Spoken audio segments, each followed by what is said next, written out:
choose a partner, choose your friends that accept you for who you are, as you are. And anybody that doesn't, have a nice life.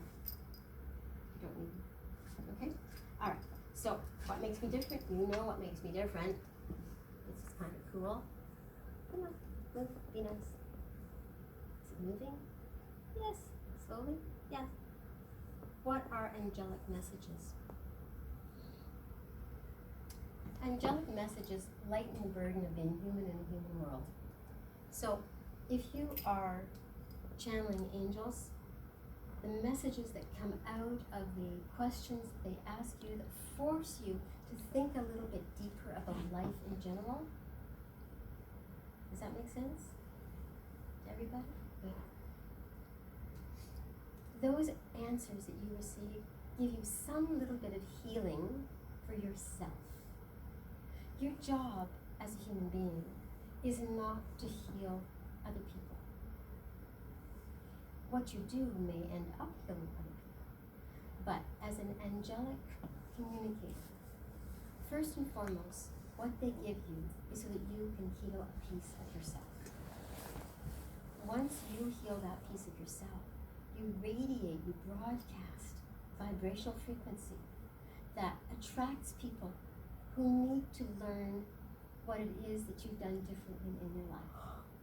And that way, you're beginning to heal people. So the first people that you actually connect with will be your families, your children, your spouse, your lover, your sister, your mother. So this is what it means. Angelic messages lighten the burden of being human. We're not supposed to be angels in this life, even if we're earthbound angels. We're supposed to be human. We're supposed to make mistakes. We're supposed to self-correct. We're supposed to improve a little. And then we're supposed to make more mistakes so that we can do it all over again. Okay? Move. Is it moving? It's moving. Aha. Tools. So that's what we started to talk about. The first tool is going to give us to us. Okay, the first tool is keeping the notepad beside your bed. I'm not going to move that again. Okay, the second is to ask your guides the meanings of the dreams. If you have a dream, even if you're wide awake, but ask in a quiet place. Go to some place where you have some silence, some calm.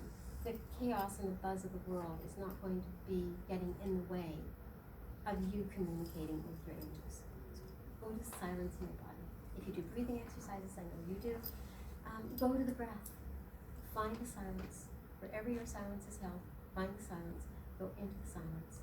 I recommend quite often that people go into their hearts first. Through the breath, go into your heart. Rest in the heart. So you take your 3 or 4 breaths, and slowly you feel yourself descending into your heart, and you rest in heart. And when you're resting in heart, what you will notice is that there is a second presence there. None of this is actually in my script. This is all stuff I hadn't planned to tell you. But what actually ends up happening is that when you're resting in heart, you're actually connecting with soul. Soul is housed in heart. Spirit is housed in your mind. Because spirit is intellectual, it's experiential. But heart is your God connection. It's the one connection that you have to the truth of the universe. And it's held in your heart. So when you do your breath and you go into your heart, what ends up happening is that now you're sitting in soul's space. So you're actually in a different dimension. You're between dimensions. And now soul can envelop you, hug you, hold you in safety, so that you can ask your questions, and whatever you believe in, God, source, the answers that you get back in your heart will be the truth. The truth, whether you like it or not, it will still be the truth. Okay? So, what I recommend to people is go to your guides to ask your questions. So if you have a dream or you have a thought, okay, what do most people do? What do most people do? You go to the dream log, you go through and you find the images, you find the description, you go, that's it, that's the answer. That's what my dream means. Yeah, that's one way of looking at it. The next thing that people will do is they go to their friends. I had a dream. Oh, it was the scariest thing ever. What do you think it means? So So 10 different people are going to give you their version of what they think. Now you're totally confused, right? Totally confused. So you've had this great dream. Your message, your angels have been talking to you, and now you've got somebody else's messing it up. Another thing that people do is they go on the internet and they check for the dream gurus, and they look at their sites, and those sites have messages and meanings for every single dream you could possibly think of. They go, yep, that one matches it, that's the meaning. Okay, I got it now. Got it. No, you don't. All you have is a message from somebody else's angels that they gave to them when they had that similar type of dream. It's not your message. It's not your answer. So who do you go to? Who do you think you go to? Yourself. Go to your angels. You go to your heart. You ask your angels, but you're right. You go to yourself. You stay inside yourself to find the answer. The only way to do that is to talk to your angels. So you ask them, what does this mean? Give me one word that will take me on a journey to figure out what it means. If you ask them, give me one word that will send me on this journey, they'll give you the word. If you're silent in your heart, the word will come to you.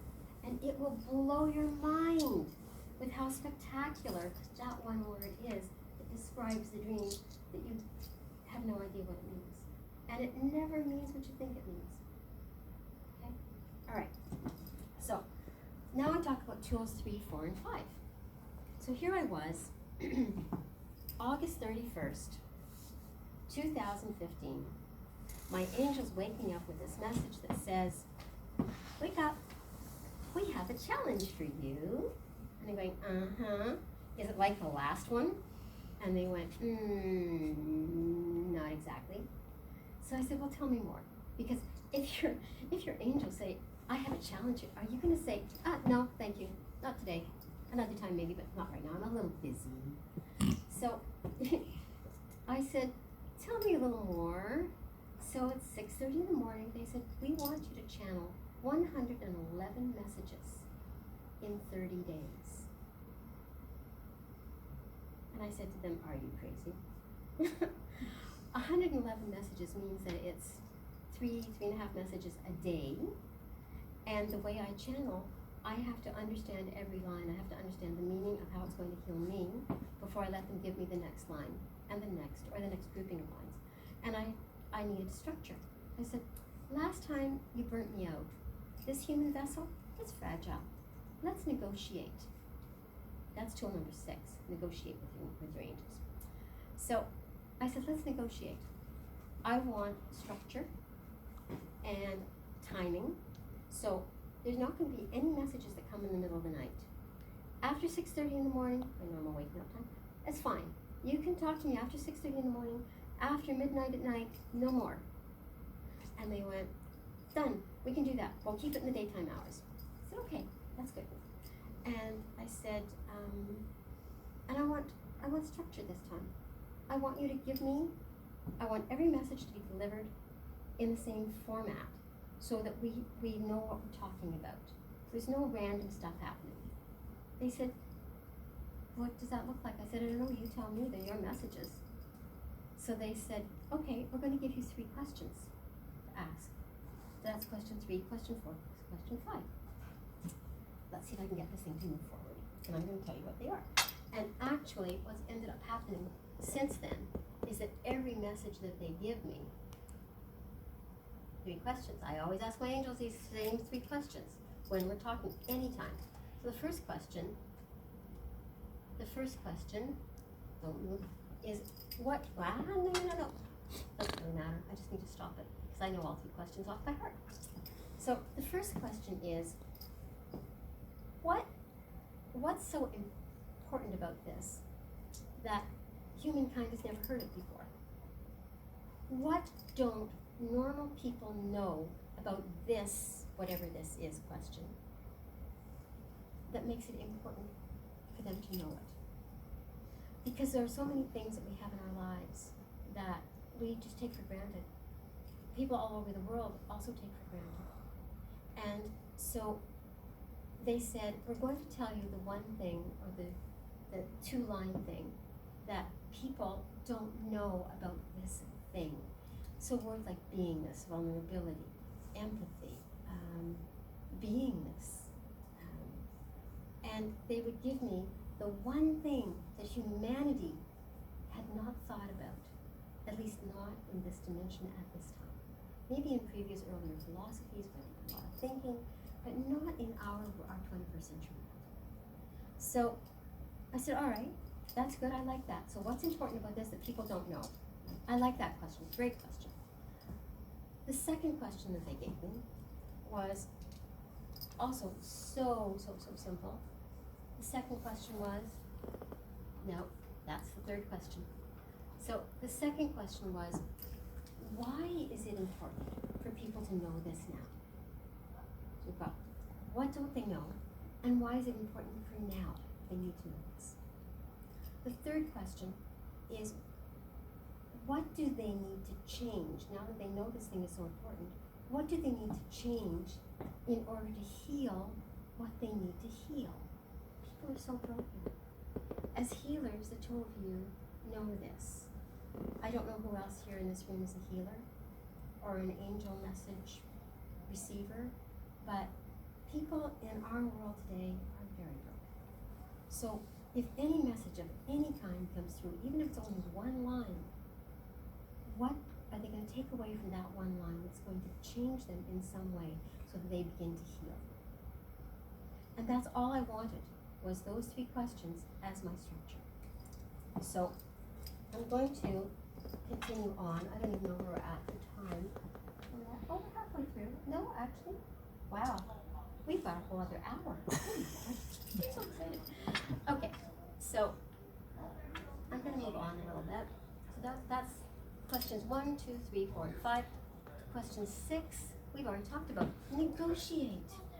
If you're going to channel messages, negotiate how it is that you're going to receive them.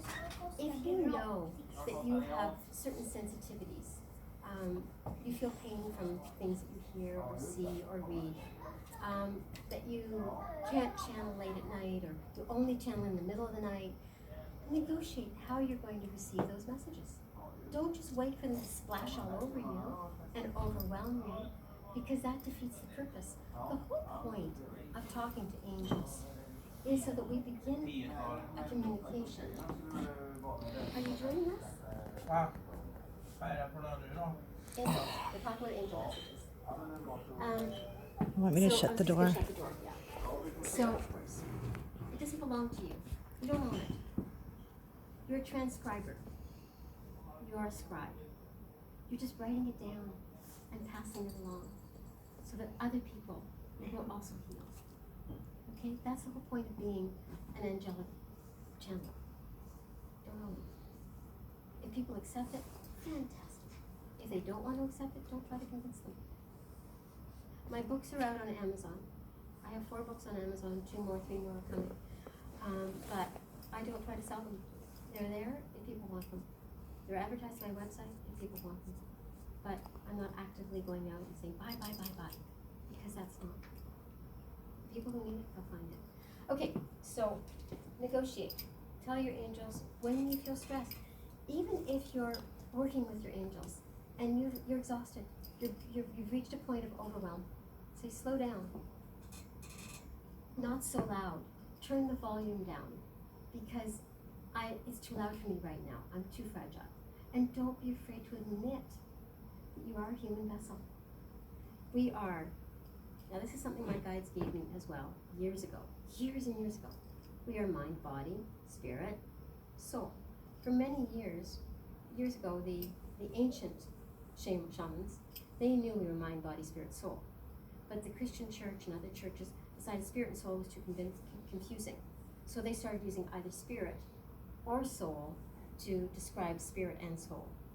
However, mind, we've got our intellect, we've got our bodies, our physical vessels, which are fragile and time limited. We die, it goes back to dust. We have spirit, which connects with the experiential side of our lives. It makes meaning of the stories of our lives. Whatever happens in our life, spirit is the observer, it's the archivist, it's the librarian. It holds those stories and it connects them to make meaning. Spirit's meaning isn't always correct in what's really happening, but it's combined with your mind to create a story that fits your circumstances, the story can change when you choose for that story to change to a better story. It's not such a good story. So spirit is the experiential side, the intellectual connection. Okay? It's forever, it's immortal. When you die, spirit moves on to the next. It's an electrical connection, if you want to put it that way. Then we have soul. And my guardians, my angels gave me this years ago.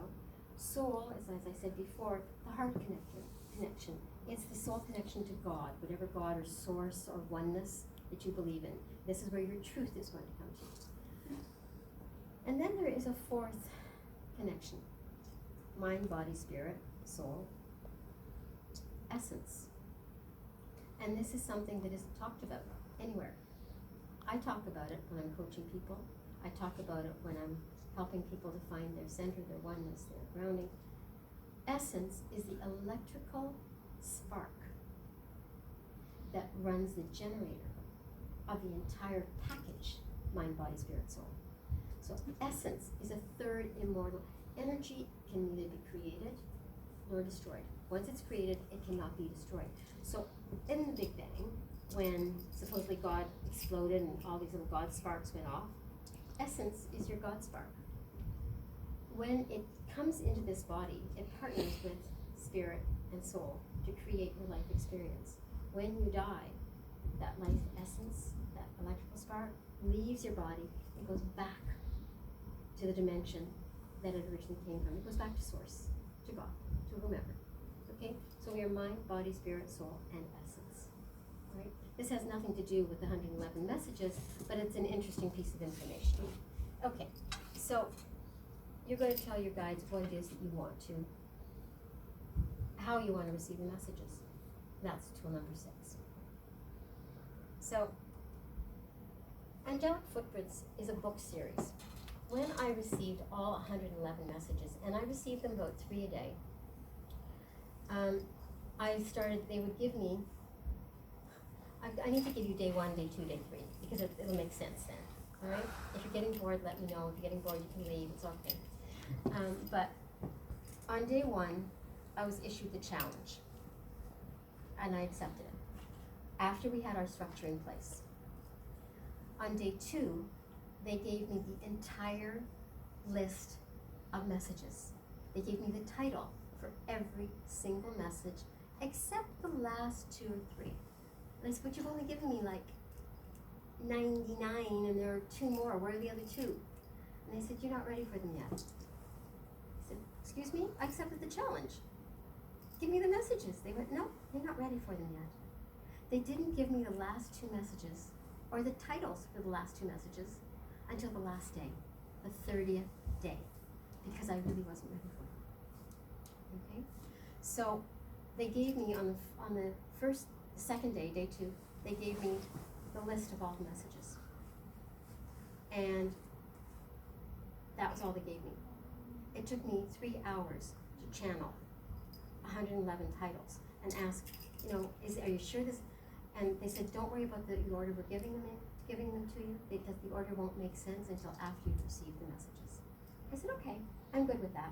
So I don't question them too much, because I know that they have a reason for doing what they do the way that they do it.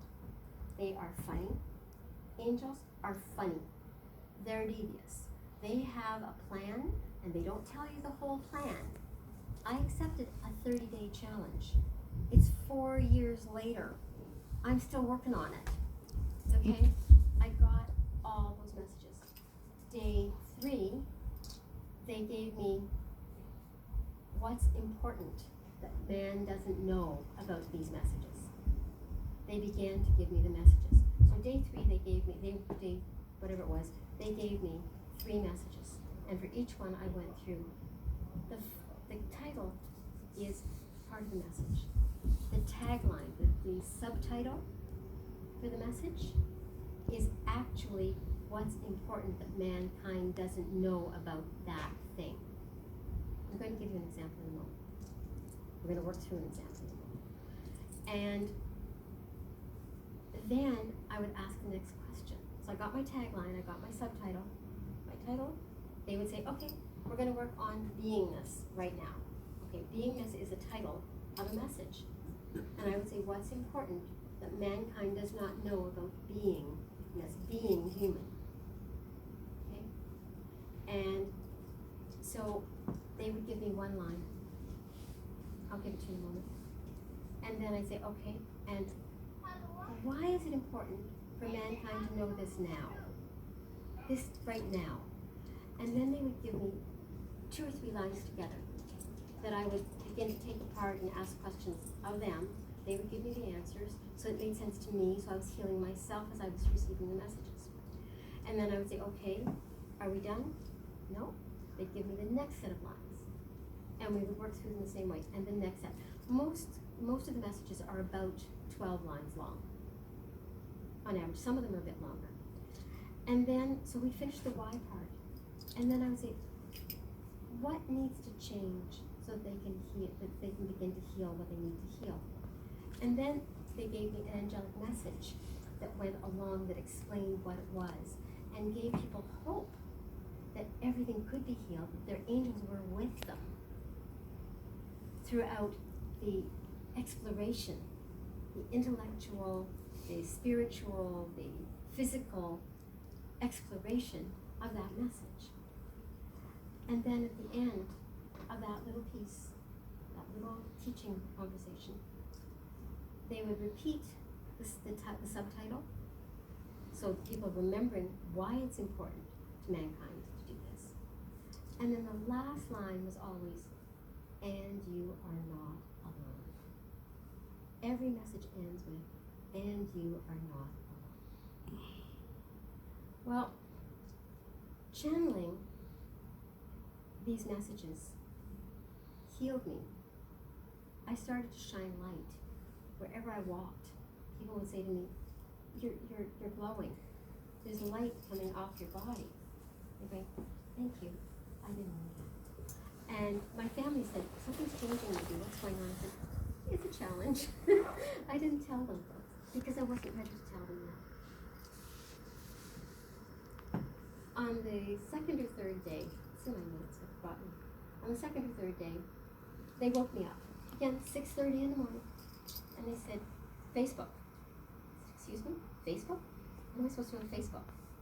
They said, you need to get volunteer readers to read the messages as we're delivering them. I said, what? They said, yeah. We want you to go and create a Facebook group. Invite people to become volunteer readers. And do what? We want them to prove to you that these messages have value, that they heal people, just like people reading the messages and beginning to question this line, 1 line, 2 lines, not the whole message. A single line is all that they need to question to open up the healing and take them to the next level. I said, okay, I'll go on Facebook and I'll issue the challenge for volunteer readers. And so sitting right over there is Josephine Naukoff. Josephine was one of my very first volunteer readers. She's been working with these messages for 4 years. And some of her feedback is in the books because she's a very good writer. And because she was able to express how various lines changed her life. So the book series is available on Amazon.com, and all you have to do is when you get to Amazon, in their little search box, you just write angelic footprints. That's it, angelic footprints. And the 3 books that are in the series will pop up, and you can read the samples. They're all in Kindle. They're not hardcover books. They're Kindle. And you can read the description of it. Each description of each book is different. The long and the short of the story is that at the end of the 30 days, I had all 111 messages. And the next morning they woke me up and said, and now you're going to publish it in 30 days. I said, no, I'm not. They said, 60? I said, maybe. I said, let's talk a little bit more. Negotiate. Remember, negotiate with your angels. I said, why 60? They said, because before you lose enthusiasm for it, you have to get 1 book out there. I said, okay. So I sat down at my computer and I started going through 111 messages, which is about 11,000 lines of message. And I said, this is too big for any one human to read in one book. I said, I can't even look at it and make sense of it. I said, what do you suggest? It's too big for one book. People won't make sense of it. It doesn't make sense. It's too much. And they said, okay, we'll break it into 5 books. 5 books? They said, yeah, we'll help you. I said, yeah, because I'm not going to do this alone. And so they gave me the titles. Of course, immediately they gave me the titles. The first book, number 1, is Beingness. Book number 2 is Love, of course. Book number 3 is Choice. Book number 4 is Wholeness. And book number 5 is Spirituality. As I was writing each of them, and then I said, but how do I figure out what goes into each book? I said, no problem. Let's look at the titles. So I had my titles, my 111 titles, and they just said message number 46, message number 1, message number 3, message number 28. And they basically said, they didn't even look at the titles, they just, these messages go into that book. So Beingness has about 46 messages, Love only has 28. Who knew? And I said, okay, fine, I've got a fly floating around. Sorry, it's not that I'm waving away. There's a little black fly. And so I started with Beingness. I started with number 1. And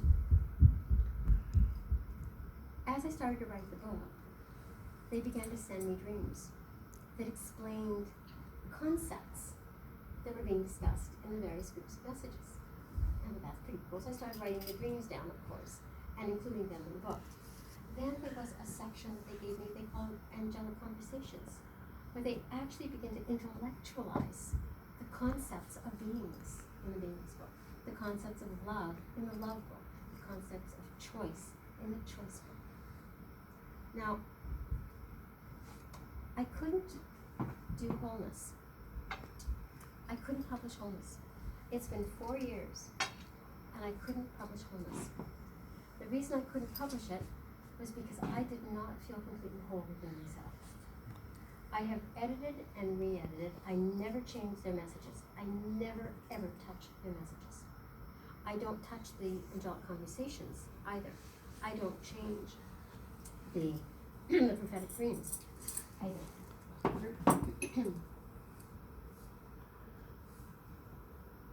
Because what they've given me is a meaning behind every single word.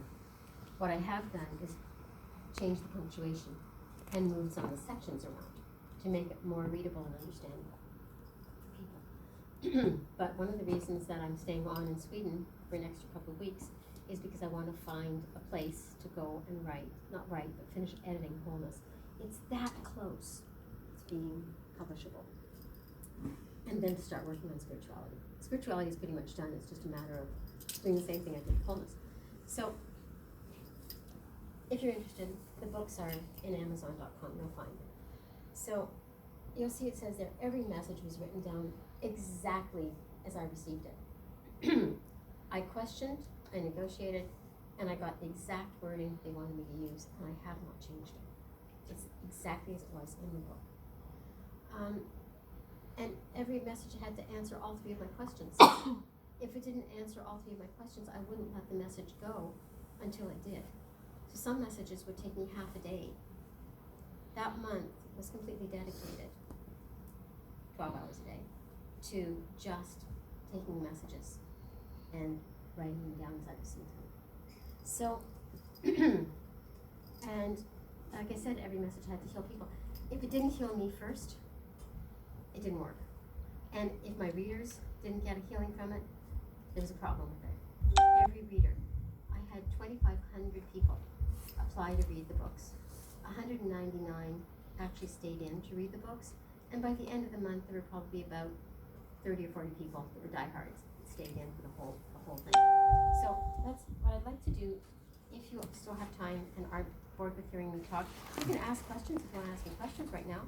But what I'd really like to do is I'd like to, you have 2 pages. Each of you have 2 pages. And what that is, it's the name of the book is Oh, sorry. angelic footprints.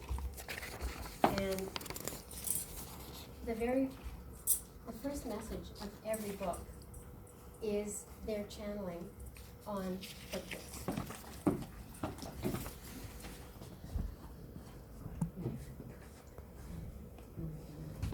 Okay, so the footprints wasn't the first message that they gave me, but it was the first message. It was the message that goes into the title, because that's really what my angels were doing. They're laying down footprints for mortals to step into that are safe, and it's their footprints that you're walking in when you're working with these messages. And it's so we're going to do a footprints. So you've got page 18, all right? And I forgot 18 footprints. So the subtitle, which was the very first message line that they gave me, is what human beings don't know about the word footprint. And the footprint is an analogy. It's another way of saying the way we leave our mark in the world. So it's the footprint that you leave on the people that you talk to, I don't know what the works that you do, but whatever it is that you do, I know you touch people. And so the footprint that you leave behind when you touch those people, these are the footprints we're talking about. So the first line they gave me, what humanity does not know about how we touch people individually, it's very simple. Footprints immortalize you. Think about that a minute. Think about your life. Just your life, nobody else's. What is it that you do in your life that makes you immortal to other people? You're going to stay in their lives in some way until they die. You're leaving a mark. You are immortalized by how you walk in the world. Those are your footprints. So that made total sense to me. And I was like, wow, what a message. If they'd said only that, I would have been fine. I didn't have to hear anything else. But they kept going. Okay. The next lines are, what don't you know about your own footprint? Okay. So that's the why. Why is it important for you to know this now? So it's important that you know this. The why is because footprints are a beacon of light showing others the way. There's something that you do in your life. Maybe it's only one thing. Maybe you've only done it once. But it's a beacon of light showing other people the way. What an incredible line to hear about the footprint that you leave. Does it make you feel healed in some way? It makes me feel healed. Footprints are the tears that publicly share another's pain.